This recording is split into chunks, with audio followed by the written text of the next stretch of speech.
नमस्कार. निशाज रेसिपीमध्ये तुमचं स्वागत आहे. आज मी दाखवणार आहे परफेक्ट ड्रिंक वडी कशी बनवायची. एका कढईमध्ये 4 ते 5 चमचे तूप घेतलं आहे.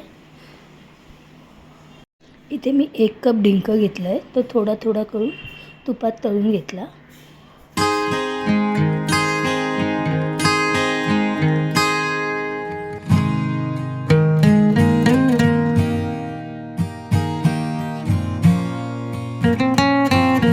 अर्धी वाटी काजू बदामाचे तुकडे, 2 चमचे खसखस.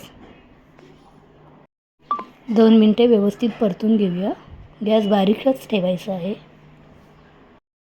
2 वाटी सुके खोबरे भाजून घेतलेले त्यात घालूया आपण.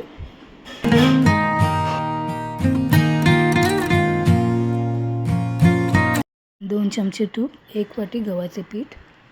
बारीक गॅसवर कलर चेंज होईपर्यंत भाजून घेतले. भाजलेलं डिंक, सुकं खोबरं थोडं क्रश करून घेतले. एका कढईमध्ये 250 ग्राम गूळ, अर्धा कप पाणी घालून गूळ वितळवून घेतला आहे. गूळ वितळल्यावर त्यात 2 चमचे तूप घालून मिक्स करून घेतले.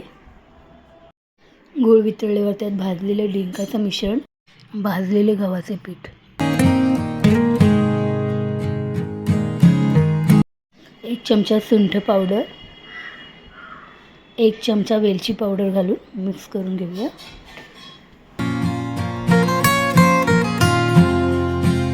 एका ताटाला तूप लावून हे गरम असतानाच मिश्रण ओतायचं आहे.